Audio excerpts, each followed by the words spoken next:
We'd beaten Rochdale in the preceding games, but we'd had a draw, and the rest are all defeats. Like, it was. What were your personal recollections, Tom, of the morning of the game? Like, from the point you woke up, mate. Walk me through it. Like, literally, like, I'm guessing the alarm goes off, or do you wake up yourself? What sort of goes through your mind? Definitely the alarm goes off because I wouldn't wake up otherwise. But I remember obviously the game before. I think it was Lincoln away. We drew. I think it was 1-1. And I started that game and I thought I played quite well. And then obviously to find out that I weren't starting, I was obviously a bit pissed off. And then obviously I just sulking a little bit on the bench. And then when Sheridan said to me, "Oh, we're going to put you on," I was thinking, "Hold on, we're losing. You're putting me on. Like, what's going on?" And then he said, "Like, I want you to do a job up top." And then I was buzzing after that. I was excited. So obviously went on and what happened. You went on and did what you did. Yeah. So what? So your alarm goes off then, Tom. So you're obviously a deep sleeper by the sounds of it. I like my sleep. I mean, there's nothing wrong with that, mate. As do we all. But I don't think many of us got much sleep the night before, given the stakes for us. So I'm amazed that you managed to get your head down. But So, if you will, the night before the game, or in the build up to the game, like, were you? And just how aware were you of the kind of magnitude of feeling behind the game, like the passion behind the derby? Because it's in football circles, the Swindon Oxford game's actually pretty well known as being a really passionate derby. But did that hit you? Were there any nerves in the night before? Like, you've obviously slept so well. How'd you manage to do that? No, not really. Like, obviously every game you sort of treat the same, but I think having no fans there, you tend to sort of forget of how big it is. I think if the fans were there, obviously the occasion can get to you. But obviously no fans there, and then I'm gutted there were no fans there, because when I scored, it would have been probably the best feeling ever. But and then you're sort of in amongst the game, you don't really realise how big it is when you're playing. And then after that's obviously my phone was going mad and Twitter was popping off and all that. And then when I got back to the ground and see all the fans there greeting us, that's when you sort of realise how big it is.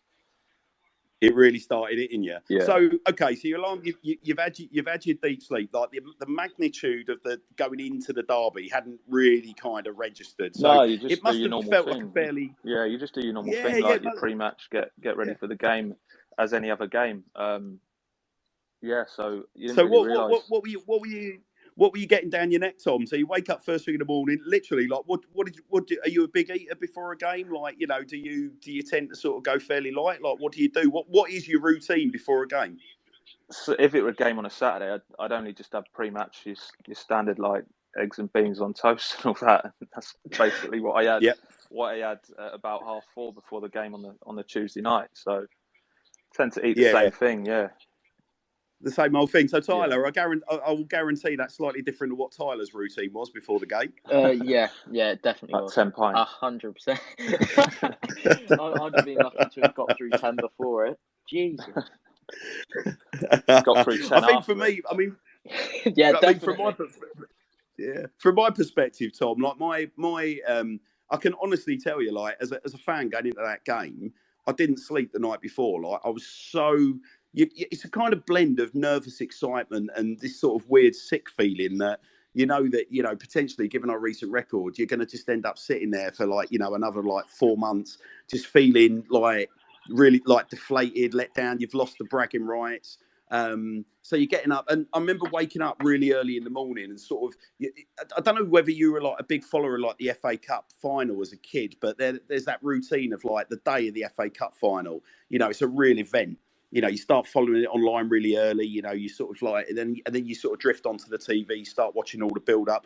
There is sort of like a kind of Poundland version of that. I hate to call it that in relation to our our big derby against that mob, because you obviously, particularly with social media, you've got the opportunity to sort of start to get into the game, feel the chatter, get involved in a little bit of online hijinks with the Oxford fans. The ribbing starts quite early, and then you start getting into the game. And obviously, then we start to get images in the social space as you guys are kind of starting to prepare to go to the game, arriving at the stadium. The admin's usually starting to put imagery, the team lineups are coming on, things like that. So by the time the game came round, I was genuine. I had this really horrible, sick feeling in my stomach, like real nerves, like a cup final. So, and I hate to admit that because we're only playing those Herberts up the road. But yeah, it's an interesting juxtaposition as to where you were, mate. To be totally frank, so if you were quite cool as a cucumber, what was the feeling amongst the squad like when you've had your eggs, your beans, you get yourself to the ground? Did you drive yourself to the ground, or No, do you go with any of the lads? We'll have the coach to the ground. Obviously meet at the home. Yep. Meet at our ground. Get the coach to a hotel where we'll have pre-match and stuff like that, and then the coach onto the ground. Now everyone gotcha. Like you say, everyone just prepares as if they're preparing for any other game. To be honest with you, like you have to. You don't want to treat it any different. And then obviously, like you say, it was a difficult season without fans there anyway, because it's always the fans get you up for the game more and things like that. But you just try and treat it like any other game. So, do you find yourself shutting out the particular social media, Tom? I mean, obviously, you'd have me getting in contact with you just in the build up to sort of doing these bits and bobs. But I'm guessing in the build up to the Oxford game, did you get many sort of good luck messages? Did you find if you did, you were having to shut those out, or how do you deal with the online chatter? You tend to not really look at it too much before a game, and then obviously the same after, really. If the game hasn't gone how you wanted, but obviously you want to enjoy it after the game once you've won and see all the messages coming in.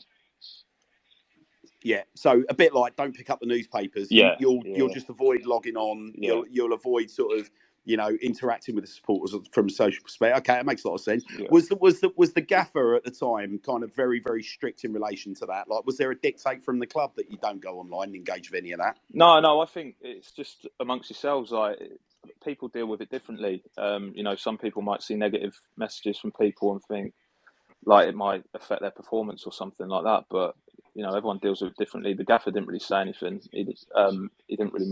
No one really mentions anything on social media and about like managing social media and things like that. It's just you're just left to it with that. Yeah, gotcha.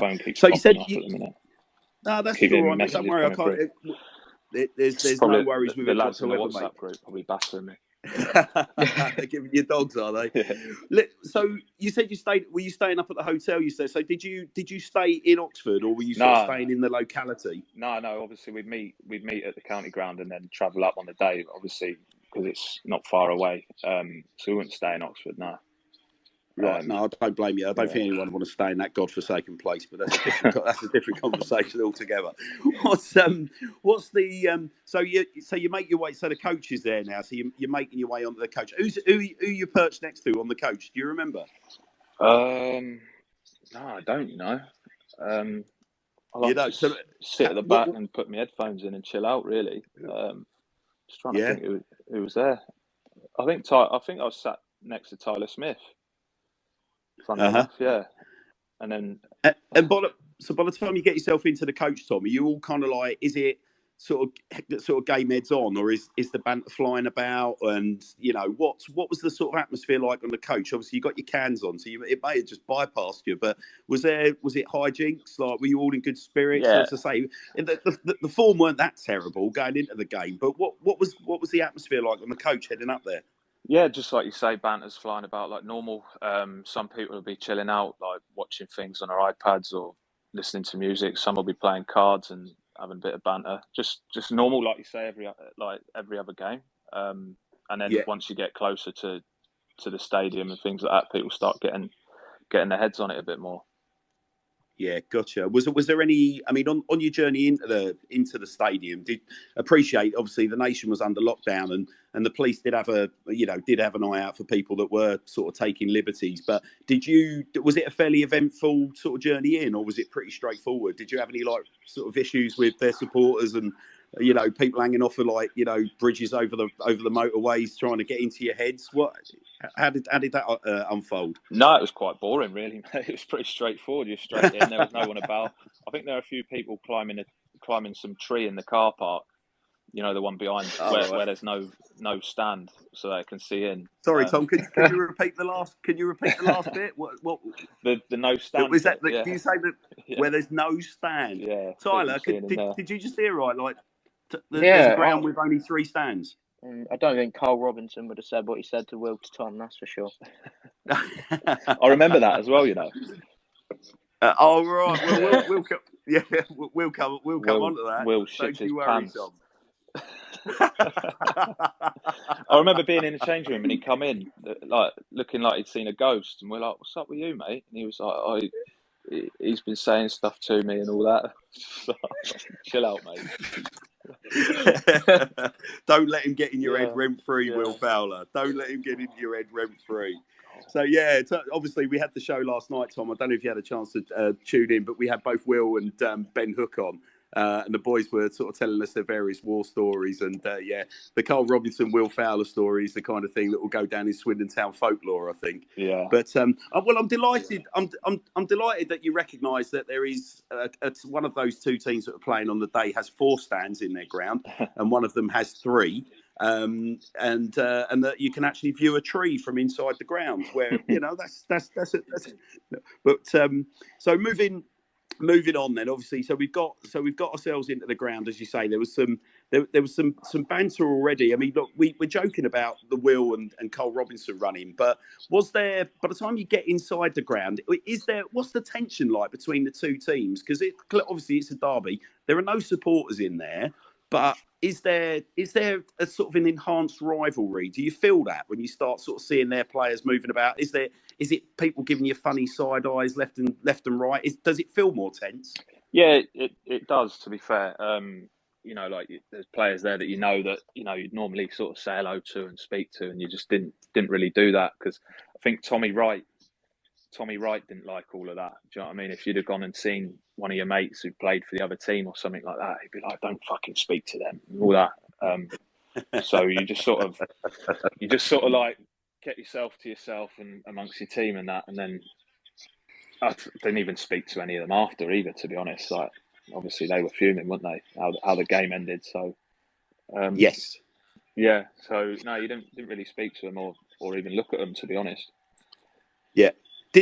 Was there, I mean, there's many stories in the history of football of sort of hijinks by the home team in the away dressing room. Was there anything that sort of stuck out? Were there any sort of, the sort of dark arts deployed by Oxford? So, for example, what I'm trying to say was there a Robbie Fowler on the floor in the middle of the changing room? Sorry, Robbie Savage on the floor in the middle of the changing room? Or was it all sort of, did they play it all with a straight bat? Did you feel there was any hijinks? Were they trying to get in your heads? No, not that I can remember, to be honest. I think it was all right. Like I say, I just sort of keep myself to myself, really, when I go into the game. But I don't remember anything that they tried. Yeah. I'm sure they probably did, but not that I noticed. Not that you noticed. There was no salt in the tea. There was nothing iffy looking in any of the refreshments they'd laid on. The bananas were all legitimate. No, we bring our own. We bring our own anyway. Oh, I don't blame you. So the line, I mean, again, not a bad sort of on paper going into that game. You still have people establishing their. I mean, you said you were obviously very disappointed not to be in the starting lineup, Tom, having been involved in the previous game. But the lineup itself on paper didn't look too bad. Obviously, we've got the boy Kovar at the back. Yeah. Obviously that's. I mean, that must have been quite an experience for him. I say, obviously, no fans in the ground, but you've got the lad on loan from Man United at the back. We had Akin lining up at right back. We had Frenchie and Johnny Grounds at centre back, and we had Dion Donahue at left back. With, as I recall, Paul Caddis, Anthony Grant were sort of sitting with Matty Smith in front of them, and then you had our Jamaica's finest export in Joel Grant playing on the left. You had Jordan Stevens on the right and Tyler starting up top. Did you? What were your sort of feelings as the team gets picked? Did your sort of I mean, your enthusiasm's obviously been a bit dented by the fact you're not starting the game. What was your gut feeling with that as a lineup? Would that have been the kind of lineup that season that would have got you sort of like this game's really winnable with that lineup, or was there anything about that lineup that had you thinking, I'm not quite sure? No, to be honest, I didn't really think that deep into it. I was just sort of like, I'm not starting. When he read the team out, you kind of just sit there and listen. I do anyway. I just sit there and listen for my name. When my name weren't called, I sort of switched off a little bit. And then obviously, just trying to think. Obviously, I wouldn't have normally had Cads holding midfield, but he played there. Was it the game before or one of the games? And he played really well. Yeah, that's right. So I was kind of thinking, I was kind of looking at who was playing instead of me, Groundsy. And obviously it felt as if though he wanted to play him, sort of fit him in as well. So I was obviously you're not going to take Dion Donoghue out of the team because he'd been playing well as well. So I was just sort of disappointed that I wasn't involved. And then looking at the goals and things like that, once their goal went in, I thought, well, I ain't getting on now, am I? Because they're not going to bring a defender on when we're losing. So I kind of just sort of sat back and just sort of watched. To be honest, I didn't really. Right. Yeah. You know what I mean? Yeah. So like, oh, here we go. Like it's going to be a cold night in the stands, and obviously that turned out very much not to be the case. So you go 1-0 down, and like you said, you sort of touched on it there. You're sort of sitting there thinking, right, I can't see myself sort of, getting on here. What was the vibe around the lads on the bench? Can you remember how that was unfolding? As we're losing the game, we're away from home. You obviously there's no fans in your ear, kind of reminding you, look, come on, lads, we need to press on. But you've got the gaffer hooting and hollering, and you've got Tommy Wright on the touchline as well when Mildy's about. What was your recollection of the sort of vibe on the bench? What was the sort of chatter that was going backwards and forwards, if any? There wasn't a lot, to be honest. Everyone was sort of sat there quiet, like thinking, "Fucking hell, they don't like smash us here." Do you know what I mean?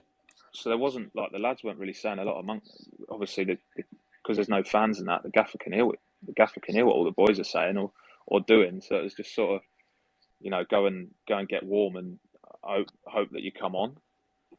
Yeah. So I wasn't even really getting warm because I just thought I ain't going to come on. So was there? I mean, it's an interesting one with a gaffer. Obviously, I wouldn't even call it a polarizing character. Obviously, it had a very, very sort of difficult year, and we touched on some of that with Will and Ben last night. But what is there a sense of fear that you say anything out of place and that's it?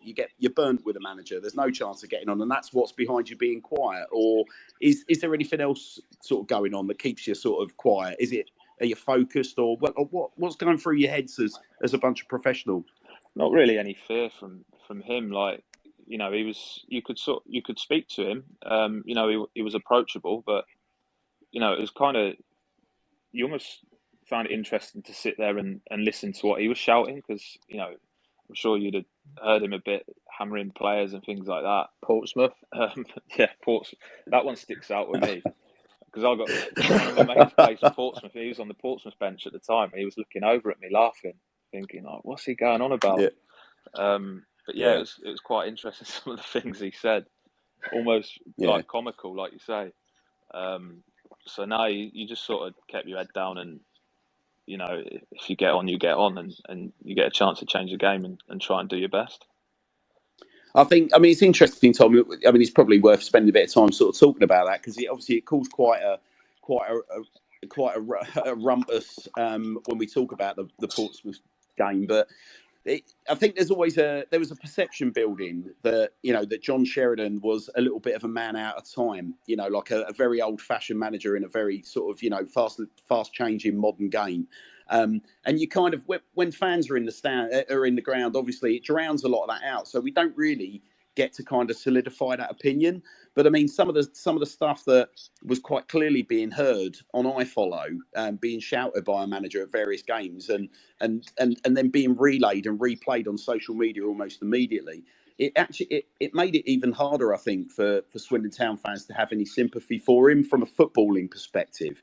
Because it's the sort of stuff that you sort of associate with just with park football, literally Sunday league managers. That's the way that they might talk to their players. Like, you hope it would be a little bit more technical and a little bit more insightful, the kind of instructions being given. And I think you then blend in the expletives as well. And obviously, when that's coming across, like, I mean, obviously we appreciate football. That's part and parcel of football. But again, it just seemed to really magnify the kind of issues and the discontent amongst the supporter base towards the manager. Were the players aware that was becoming an issue? Yeah, I mean, you can't hide from that fact, can you? I think obviously, like you said, he's proper old school, isn't he? And like the game's evolved a lot, and obviously he's managed teams in the past where a while ago, and think like what he's done at Swindon would have worked. Do you know what I mean? But where players have changed and the game's all evolved, if you're shouting like swearing and saying stuff like "what the fuck's that" and like hammering your players, a lot of the younger lads aren't going to take well to that, and they'll sort of crumble under the pressure. So, I remember. Is that what you think it is, Tom? I remember it in one out. Sorry, buddy. I was hit a diag and he's gone, "What the fuck is that?" Like, and started laughing. I was thinking, "You're fucking laughing at me! Like, what's going on?" So I know it can affect you, but you just try and it'll come in the changing room and be like, "You boys make it look so difficult. Just fucking do this." I liked him. Like obviously back in the day, he was a great player and things like that. And I got on really well with him. But you do think like sometimes you could probably speak to people a bit differently.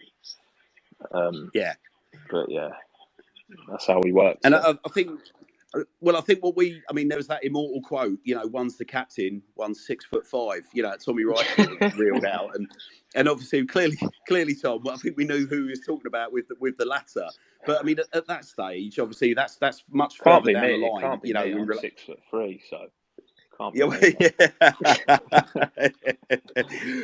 I think at that stage he's stuck with the Swindon supporters, and indeed, Tommy Wright's stock, which for me was, I was really frustrated because when Tommy was alongside Richie Wellens, the general feeling was like the coaching team were like absolutely spot on, and in fact Tommy probably could be part of a succession plan if Richie ever moved on. But you just see Tommy going down with the sinking ship that was John Sheridan, and as Sheridan's stock amongst the Swindon supporters seemed to just go off a cliff, Tommy very much went with him, and I think that particular remark was like a watermark. I appreciate different game and all that, but that was a kind of a kind of watermark moment for like literally everyone checking out. What was really interesting there, Tom, you said that that it was a question of players crumbling as opposed to, because my perspective at the time would have been that or there is a perspective that professional footballers just literally just like switch off and stop listening.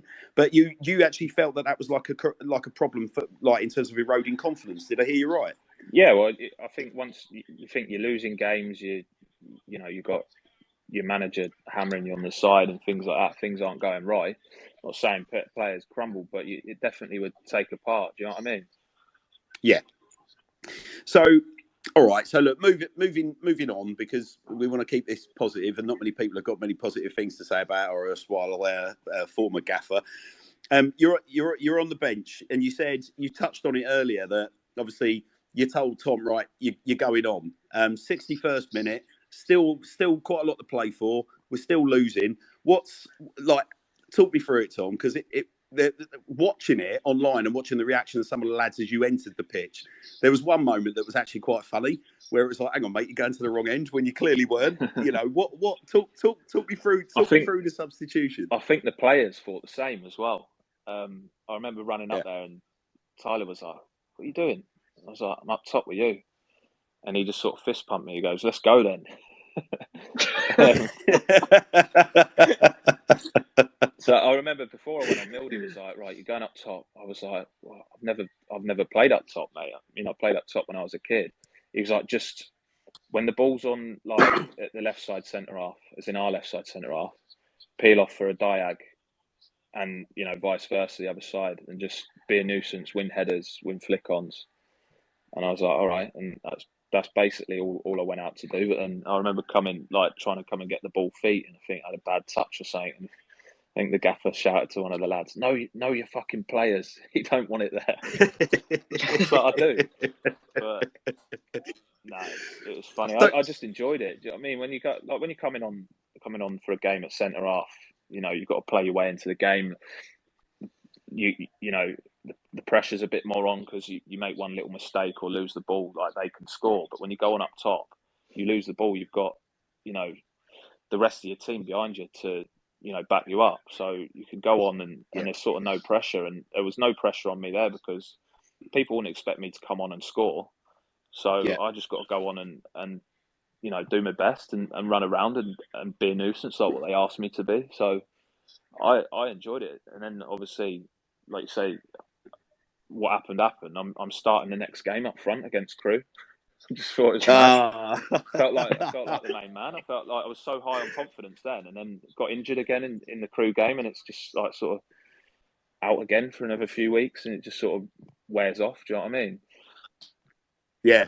But no. Well, I'm what I think's amazing, Tom, is that, like, literally, I was going to ask you, was there any kind of were you a plan B? Were you like the secret weapon and you've worked on it in training, but you clearly hadn't, had you, mate? Like you said, you haven't played up front since you were a kid. So the fact that you literally just tossed on in there, and it's like, go on then, mate, just go and be a nuisance. Like, I'm absolutely bowled away by it.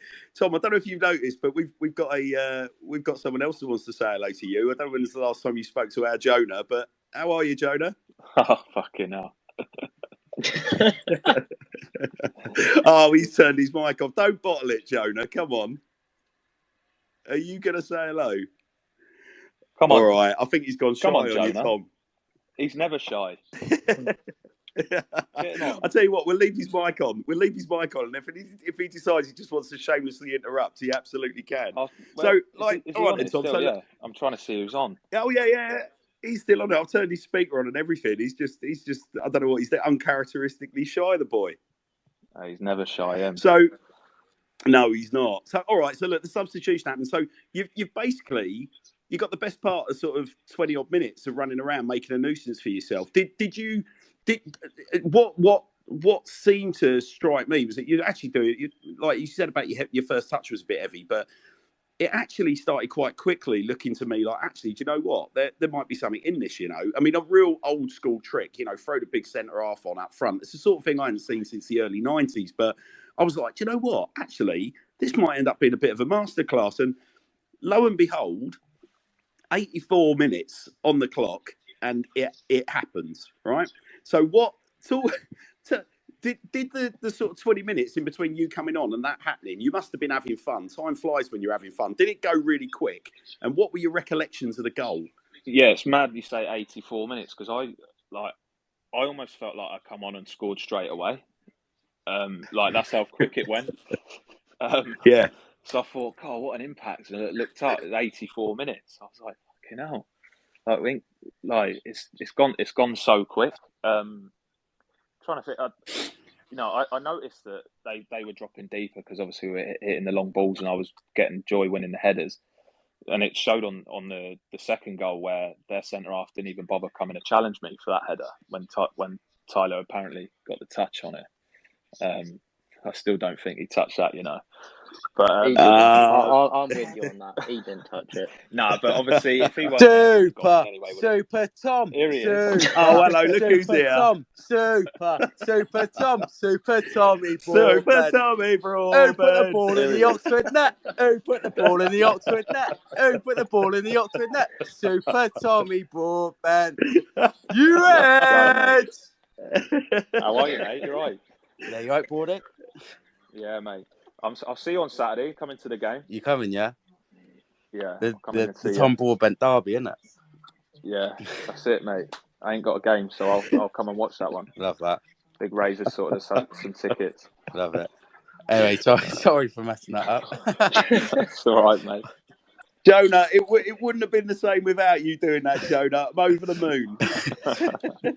Hey, keep talking. Keep talking. I'm gonna say, Jonah, if you didn't do it, I was gonna do it. So it's poetry that you've come on and done that. Someone's got it.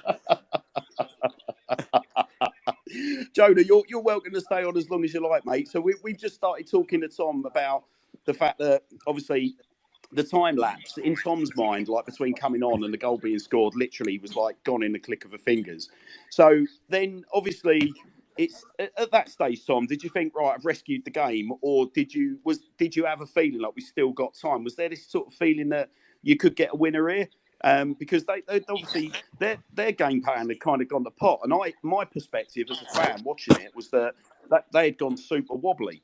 But so 90 minutes plus the extra minute of stoppage time, and we're going to call it the assist for argument's sake, only because the records have given it the Tyler. What do you recall of? I mean, that was one of the most bizarre Swindon Town goals I've ever seen scored. What do you remember of the second goal? Obviously, I remember AK getting the ball, and I just sort of pulled out wider, and then he's obviously hit the diag. I thought, he's not even. To be fair, I thought the centre half were going to come and challenge me, so I've obviously jumped up and just tried to get a bit on it to flick it on to Ty. But obviously, they'd all dropped, and I got quite a lot on the header, to be fair, and then they've had that big fuck up at the back, and so I sneaked in and poked it in. But I remember just before that, I think like after I'd scored, it looked like they were going to go up and score, and I just thought, don't score now. But obviously at the time, you'd have been quite happy to take a point, wouldn't you? And then obviously to get the winner and go on and win the game, it's a bonus. So yeah, I mean, I genuinely, I mean, I'm a keeper of not particularly great repute, Tom. But even I was like, it was a weird one because the ball's looped up in the air and came down. It's a bit of an awkward one, especially when you've got like, a big lump like yourself bearing, sort of, you've put this massive header into the box. You've got Tyler Smith bearing down on him, at a rate of knots. And there's this sort of coming together. But you're looking at the keeper going like, what you done there? I mean, my personal take was the keeper's bottled it a little bit. Yeah, looked like it. And sort of pulled out the challenge. But in a game like that, obviously you can't afford to bottle it. But I mean, if he doesn't bottle it, there's every chance that he's taking Ty out, isn't there? So yes, that's probably what he was more concerned about. Yeah. So obviously, yeah, he's trying not to give away a penalty. Then we'll give him the benefit of the doubt. But it really was the faintest of touches. So I mean, we'll come on to after the game in a bit. But you guys clearly you could see there was a lot of rapport and a chemistry on the pitch, almost like straight away between you guys. Were you secretly a bit gutted, or did you think it was your goal? Was there what was really going on inside your head? I didn't really think, that's mine or whatever. I weren't. Obviously, I just see it go in the back of the net, and I was absolutely buzzing. I think you see on my reaction there, I sort of a bit of disbelief that it's gone in how it did. Take that. Also known as the Broadbent squat, as it's become known. Tom. That's what I mean. I don't get many goals, so I don't practice celebrations or anything like that. I didn't even get to celebrate my goal. Really, I was jumped on by the players straight away. But I'd like to think. In my head, I'd like to think if the fans were there, I'd run a knee slide or something like that. But yeah. Well, mate, honestly, there is a brilliant image shot from the other end of the pitch that I'm sure you've seen 100 times of the Broadbent squat with Tyler running off. Yeah, and it's one of the great pieces of Swindon Town photography. Such a beautiful image, like the way they caught it. But there was still time for one more glorious moment from Super Tommy Broadbent. 90 minutes plus the 3-minute stoppage time. And all I'm going to describe as the tackle. And any Swindon Town fan that's just heard what I'm talking about will remember the tackle. What's your recollections of the tackle, Tom? I can't remember where. Like, obviously, they had a corner, didn't they? Was it a corner? Yeah. I can't really remember. And then it sort of, like, broke out. And I thought, God, I could counter and get another goal here. I tried getting up to carry on as well, but he's pulled me down. And then you just got to realise what sort of stage the game's at there and sort of take the foul. But yeah, it was a nice tackle, wasn't it? I can't, even if I say so myself. Well, Tom, I'll tell you the funny story, and I was talking about this last night on the show. There were 3 moments that day that I live on the London-Kent border, so I'm a real long-distance Town fan. You can probably tell from the accent I'm not local to Swindon. but I had a knock on the door of my neighbours when you scored because they thought that there was some sort of domestic incident going on in my house, and they wanted to check that we were okay. Then they came and made sure again with the assist. And then by the time they saw me running around the garden with my shirt off at the end of the game, we'd also had this incident with the tackle where, honestly, mate, I was making the wall shake. I think I enjoyed the tackle almost as much as the equaliser, because I think that obviously everyone loves a big bone crunching tackle, but in a derby, that is the sort of iconic moment that just sort of has you absolutely glued into folklore, mate. So whether it was just an unintended because you were trying to break away or not, that was, I mean, again, for me, that just typified everything that fans want to see in the derby. So, all right, and so, within 60 seconds of that, the whistle goes. What went through your mind, like once you realised, obviously, we've won the game in those kind of circumstances? What's your recollection of immediately at the whistle? Do you know what, mate? It's a bit of a blur, to be honest with you. Obviously, you just absolutely buzzing, and like I said earlier, you don't realise sort of how big it is until you get back and you're getting greeted by fans and that. Like it's sort of the only thing that disappoints me is that the fans couldn't be there as well. Do you know what I mean? Yeah, because that would have made it more special for me as well. Yeah. But yeah, I can't really remember too much. Just going in and everyone absolutely buzzing in the changing room, getting the music on and things like that. So obviously Jonah and Steve jumping on me and So I think we all know about the legend of Jonah and Steve and how important they are in terms of sort of setting the tone behind the scenes. Yeah. Have you got a favourite Jonah and Steve story from that night? Was there anything in particular that sticks in your mind, or was it just sort of like one long party for them? No, I think it was just one long party for them too. Yeah. Well, yeah, I can't really remember. Clearly. That, yeah. To be fair, my memory is terrible anyway, mate. Well, look, Jonah was responsible for capturing that fantastic piece of video that adorns your Twitter feed. Yeah. So clearly you've gone in, you guys have freshened up, you've probably had a bite to eat or whatever, you've said your Cheerios and you start sort of filtering away from the ground. At what point did you realise that actually there was quite a congregation in the car park? I think Mildy come up to the back of the but like the thing is, because it was quite a close game, like as in not too far away. A lot of the lads had, people pick them up and things like that and shoot straight off. And I think I was gonna drive to a meet point as well. And the coach stops off sort of at that meet point, drops a few of the boys off, and I was going to get off there. But obviously I didn't drive there in the end. So it's good that I didn't, because I wouldn't have been at the ground when all the fans were there to greet us. There was only a few of us, like DJ and who else were there? I think Tyler were there.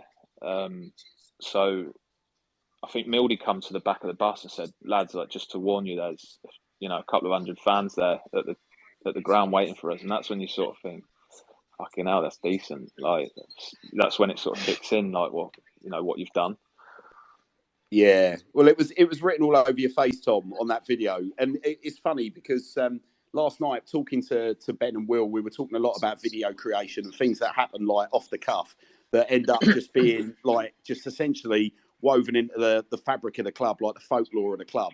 And that particular video is one of my favourite pieces of Swindon Town footage because I mean it captured so much of the history at the time that was going on around the country. Obviously, the fact we were all in lockdown, the fact all the fences were up, obviously that we turned over Oxford. Ordinarily, a couple of hundred fans in and around the car park, you wouldn't think that much of it. But in those circumstances, that was, that really was quite something. So what's going through your head then, Tom? You're walking down, you've got the Arkle stand on your left-hand side, and I was going to try and play the video again, but given it ended, I don't want to tempt fate and end the space by trying to do it. But I was going to play the audio of it. But what goes through your head, Tom, as you're walking towards it? Do you realise that's for you, that moment? Or was there anything else going through your head? I didn't realise at first until obviously you just think they're there because we obviously won the game and the fans are buzzing. But when they start singing your name and that's when you realise. And obviously Jonah was like videoing it and I was buzzing because obviously as a centre half and they don't get many goals, like fans don't really sing your name, do you know what I mean? So it was a first for me. So yeah, I enjoyed it. Well, Tom, so this is the wonderful thing, Tom, and please don't take any offence by what I'm about to say, right? Because for us, you're a proper steady-headed, decent servant to the club, but you made the point yourself, like you're a centre half, you don't get a lot of goals. As a centre half, you don't tend to get involved in too many kind of glory moments, and you're one of these players that, from a Swindon's perspective, Swindon fans' perspective, you're one of these lads that we wanted to see out there more, but we never really kind of got to build that really strong relationship with you because, you did 38, 40 odd games a season for 3-4 seasons and you become a real fan's favourite. But you have all the attributes for that. Yeah. But how the weird sort of position that you find yourself in now is that you've gone and done what you've done on their patch. And you are now absolutely part of Swindon Town folklore. You have legendary status. Do you appreciate yourself the magnitude of feeling amongst the Swindon fans towards you, Tom? Like, do you for somebody that you would probably have liked, I'm guessing, to have played more for Swindon, have achieved more playing for Swindon, but you find yourself in Swindon folklore. How does that feel to you? Like, what does that mean to you? Yeah, it is mad considering when you look at the amount of games I played, like it wasn't as many as I wanted. And then obviously people calling you like a legend and things like that when you think I've only played, I don't know, 40 games or something like that. Obviously I'd have rather, I don't know. It's hard to say, would I rather just played more games and not had that? Do you know what I mean? But I think I'd never want to change that, what happened. So no, it is mad when you think about it like that. But I was a bit gutted, to be honest. Yeah. Obviously, I played about 19, 20 games last season, and just the things that went on sort of behind the scenes and things like that, I would have liked to have stayed. But you look at everyone who was sort of out of contract, everyone moved on because there was no one there to sort of make that decision. But it's good to obviously see like the club's back in a good place and that now and heading in the right direction again. Bless you, Tom. Certainly speaking from a Swindon fan's perspective, I genuinely do mean this. I think we would all love to still have you as part of that squad. And I think if you look at the makeup of the squad, how we're put together now, I don't think there's any doubt that, you'd still be very much kind of, part of the mix. Yeah. It's, whilst we're doing really well, the squad itself is still relatively thin in certain areas, and particularly when you take into account French is injured again. We're not blessed with loads of options at the back, and having lost Romilly Critchlow a week or so ago with the ending of his loan, it leaves you a bit short, and it does kind of leave me thinking like. You could do with a Tom in and around the squad. Obviously styles of play, things like that. Would the way they're playing at the moment suit you? But it didn't exactly not suit you playing with Wellington. I don't think the styles are that much different. It's a lot slower build up and slower paced possession based with Garner. But the thing that strikes me, Tom, I don't know if you're aware, but there are Swindon Town fans that actually put you on the top of their Christmas tree. Have you seen the images? I did see a few of them. Yeah, I enjoyed that. It's mad, isn't it? Well, mate, like I say, it is richly deserved. So, do you still get much contact from Town fans moving forward, Tom? It's not been that long since you've gone, and the Oxford game, whilst it's getting on for a couple of years ago, is still fresh in all of our minds because it was such a special night. Do you still have a lot of contact with Town fans? Yeah, a lot of them still sort of. I don't go on social media a lot. I don't post a lot of pictures and things like that. But when I do put a picture up, a lot of Town fans sort of comment on it and things like that, which is nice. But yeah, like I say, I stay off social media a lot now, to be honest. Unless of course you're hashtagging Doyle. Tell me a bit about that, mate. What's the backstory? The backstory is it's quite funny, really. So I think there was a time where I sort of wasn't playing a lot, and I think I'd travelled to a few games and not got in the squad, and rather than get pissed off and stuff like that, I sort of made it. I'd make a little joke with the boys like myself and Macca and Luke McCormick, the goalie. I'd be like, they'd be like, "How's your day then?" I said, "Yeah, it's great. I've won this competition to go with the Swindon team, and I get to do the warm up with the guys." So like a bit of banter, just sort of hammering myself. I get to do the warm up with the team, and sit on the bench and have food and that with the guys before the game. And it's so good. And I'm here, I get to watch Doyle. Like, I just always called him Doyle from then. And there was one in the dressing room. I got Jonah and Steve to print out a picture of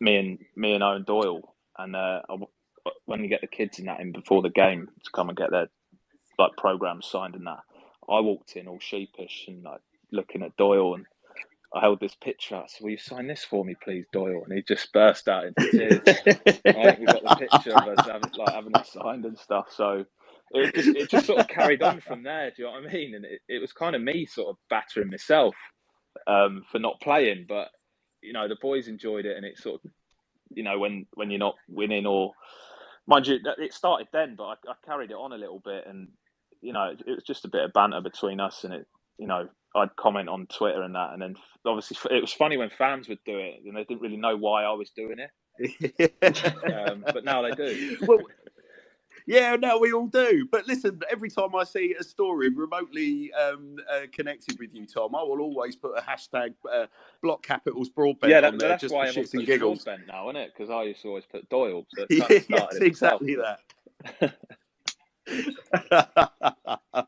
But look, Tom, we're going to take a few, if you're all right with that, mate. I know you're a little strapped for time tonight. We're going to take a few listener questions. But just before we did that, the lovely Claire Follett, who's a massive Swindon Town fan, I'm not sure if you've had any contact with Claire. She wrote a tweet that I just wanted to read out, which I think just is a really nice way of rounding off all the stuff that we talked about relating to the game. So Claire said this, Tom. She said, after a season where we all probably wished we could have erased it from our memories, Sir Tom gave us that Aguero moment. We all remember exactly what we were doing and where we were in that moment on that night. Even if you don't, Tom, we all do. And that's the strength of feeling, mate. And I think nobody has, so certainly I think Claire just encapsulates it, why it's such a big thing for us. You know, seven consecutive derby defeats ended by one stroke of your big left toe.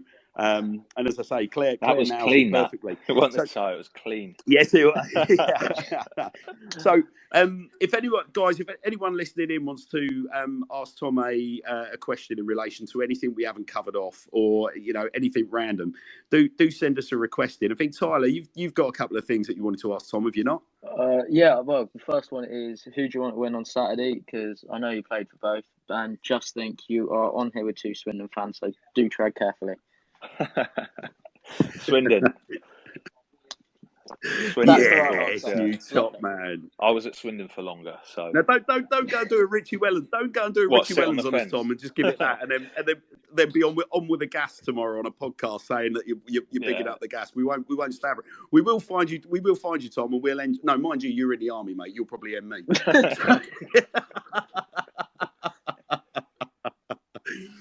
Go on, Tyler. Was there another one you wanted to ask? No, not that I can think of at the moment. Tom, if you don't mind me asking, it's funny enough, touched on what I just said there. Like, when obviously you served Queen and Country.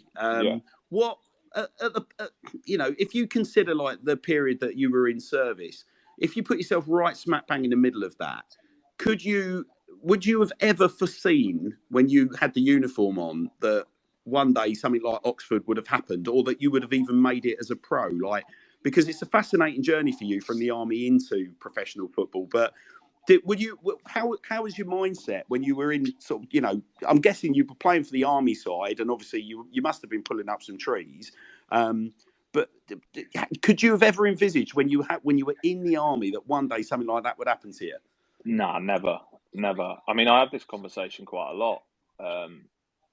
And it's, you know, it's normally when things aren't going great and you think, oh, and you have to sort of look back to sort of how far you come. And if I'd have looked back, you know, 7 years ago and said I'd be like where I am now, or, you know, I remember when I started the game up front, like against Crewe, and I said to my brother, I said, like, imagine a few years ago saying I'd be starting up top in League One, and we just both laughed. Oh, amazing. So yeah, it's mad, really. But nice. Yeah, I wouldn't change it. I always think, I wish I'd come in, you know, didn't join the army and stuck at football younger and come in the game sooner. and wonder where I'd be now. But to be honest, I don't think I'd have got to where I am now if I didn't go through the army anyway. So I wouldn't change anything.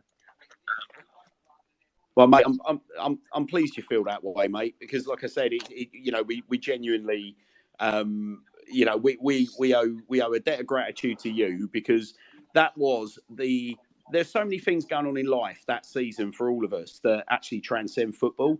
You know, the country being locked down, it was thoroughly miserable. You had people not being able to go to work. You had people being distanced from their family, people losing loved ones, and you literally gave us something that year that is so special that actually, I think George Best said it once, like he, when he said when he's gone, people will forget all the other stuff and they'll just remember the football. They just remember the good. And actually, I kind of feel a lot like that in relation to that season. And it really does start and stop with me. The rest of the lot, I remember the opening day because it got off. We got off to a flyer, and I thought, you know what, we could be doing something this year after we toasted Rochdale. But then it all started going horribly wrong. But that night up the A420 is something that just sticks and will stick in your mind. Like, we'll never forget it, mate. So I'm pleased you're happy with your lot. What does the future look like for you, Tom? Though, do you see, sort of the route back into the Football League being with Eastleigh, obviously very ambitious club. Yeah. But can you see yourself sort of, being on that journey with them back into the Football League, or, do you still think you've got enough left in the tank to make, get a move if it wasn't to be with Eastleigh? Yeah, obviously I'd like to go up with Eastleigh. The season's not going too bad at the minute. We're not far off the playoffs. Had a couple of bad results last couple of games, but there's some big clubs in this league and paying like some ridiculous wages, so it's hard to compete with teams like that. But yeah, obviously I'm ambitious still. I'm 30 next month. I still think I've got a few years left to play, and I'd like to play back in the Football League, of course. That's no age, Tom. Speaking as an old duffer like me, that's no age. You're a wee scamp. You got a good 8 years left in you, mate. But that's the thing. Like you say, get a move. You don't tend to get a move at 30 anyway. But you never know, because I've got the experience playing in the league anyway. You never know. Do you know what I mean? But like I said, I'd like to do it with Eastleigh, to be honest. Yeah. Well, just remember, mate, if obviously you do end up coming up against us, the old just pull a little hammy, wouldn't you? Like, don't do any damage, mate. Don't come on up top with 10 minutes to go and I don't want to ruin pull a your hammy, legacy. mate. I've had enough injuries. Just don't ruin your legacy with us, Tom, is all I'm saying. Don't ruin your legacy. No, do you know what, mate? I think if you ended up hitting the net against us, I think as well as most that you'd be one of those rare, because we can be quite an unforgiving bunch at Swindon Town, as you may have experienced. Yeah. I mean, earlier in the season we got turned over at Leyton Orient. And Lawrence Vigouroux got absolute pelters, and even surprised me. Now, I know, he's a bit of a polarising character, but that's fairly sort of representative of the way that we treat ex-pros when they come back. But I think you'd have to do a hell of a lot worse, mate, to come back and induce the ire of Swindon Town supporters, mate. You're one of those characters that, in our view, mate, you can walk on water. Appreciate that. Nice one. No, you're very welcome. Listen, Tom, we've taken up enough of your time, mate. You've given us a great hour, mate. I'm really grateful, and I'm chuffed that you're going to be going on Saturday. I'll be there as well. I'll see if I can look out for you, and I'll have to come over and say hello. Just look out for a big, bald, fat bloke with an iffy beard, and there's plenty of them in Swindon. There's a few of them, there. Yeah, but not many Cockney twats, as I keep getting told every time I come to Swindon, Tyler. Tom, thanks, mate. Listen, Tom, we're just going to wrap up with a bit of any other business. There's been a couple of little developments in the wonderful world of Swindon. You're more than welcome to hang around, mate, if you want to. But equally, I appreciate that you've got a fair bit on. I just want to say thanks for coming on, Tom. I think anyone that's listening in will echo that, mate. And again, thank you for that glorious night up the 420. You're an absolute legend. Thank you. Appreciate it. Cheers for having us. All right. Love you, Tom. Love you too. Take care, folks. See you later. Ta-ra, buddy. See ya. Well, Tyler, that was wonderful, wasn't it? That was brilliant, mate. That's one for you to keep noted down. Tom Broadbent said he loves you. Well, listen, I said to my missus earlier today, like, if I'm going to tell Tom I love him at least once. And, it's just a shame I'm not recording it. because I would have probably been. I'd have to broadcast that somewhere, wouldn't I? But listen, you know damn well that I think I speak for most of the people that are listening in with that sentiment. So what's from Tom's input? Probably just Tyler Smith when he came on. Oh, that was quite entertaining. Absolutely brilliant. You can just imagine that, can't you? So here we go. Well, let's 100%. go. Yeah, let's go then. What are you doing up here? Well, let's go then. I think for me, clearly Tom was having the time of his life on the pitch. There's never a truer word said than time flies when you're having fun. And Tom's perspective of time, like he felt that he came on and almost immediately scored. I thought that was really, really interesting takeaway. I thought, it's unsurprising that hostilities for the boys on the way to the ground were as sort of low level as they were, given the state the country was in at the time. But I think obviously what really strikes me is, Tom holds that moment back at the county ground really, really dear to his heart. Yeah. And fundamentally, I was tipped off well in advance that Tom's a really, really good lad. And I thought that just really shines through. Like, what a top character. Here's a question for you, Tyler. Could you see Tom, with the current squad and the way that we're playing, if Tom had still been around the county ground, do you think Tom would be making appearances in this side? Yeah. 100%. Do you think we're talking, the sort of Jake O'Brien role that we're seeing sort of unfolding at the moment? So it'd be primarily the big stopper.